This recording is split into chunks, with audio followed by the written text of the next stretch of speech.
In Lincoln Cathedral, in the southeast transept, you can view a section of stained glass called The Life of Elisha. This panel depicts Elisha taking Elijah's cloak, dividing the waters, the sons of prophets of Jericho, where Elisha succeeds Elijah, and Elisha healing the water of Jericho. The next to last window shows a pivotal moment in redemptive history, Elisha raising the Shunammite woman's son to life. But the story of Elisha and the Shunammite woman is a divided story of two parts, and so the window is incomplete. The text tells us that there was a great woman in Shunem who regularly offered Elisha food and a place to rest in her home. Elisha so values her kindness and hospitality that he asks to repay her in whatever way she wishes. The woman is perfectly content to live among her own people, though she has no son and her husband is old. What follows is a series of miracles, foretelling the birth, death, and resurrection of Jesus, each hinging on the Shunammite woman's initiative and persistence and the response of Elisha. And then the text makes us wait. And while we wait, we wade through two bone-chilling episodes of horror, cannibalism, and the trampling of the royal officer of the king by a mob of starving people.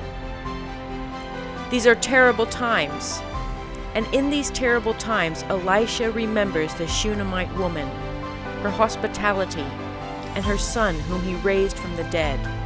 He goes to her and tells her to take her family and sojourn wherever you can sojourn, since the Lord has said famine is coming. This woman knows that Elisha is a man of God, so she simply does what he says.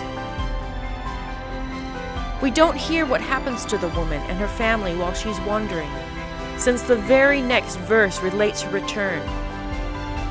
Don't blink or you'll miss it. The Shunammite woman wastes no time at all going straight to the king, seeking one in whose sight she might gain favor. Like Naomi, another mother of Israel, her concern is her inheritance. In her case, the house and fields she left behind while she wandered. But the king of Israel does not give it to her straight away.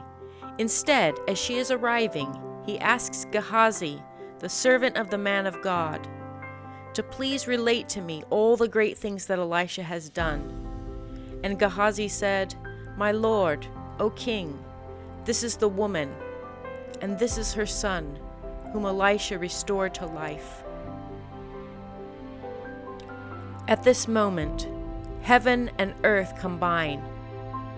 This still, small voice of a single verse propels us through the wilderness of this life, faster than the speed of light, 1,000 years to a day, to the judgment of the dead, where Jesus Christ takes the names of his people before the throne of God, where he recounts not our deeds, but his own. We are the Shunammite woman of Israel, our wandering on this earth nothing but a breath, a passing shadow. Beyond, God the Father waits with our inheritance, the land and house of heaven, ours when Jesus calls us by name.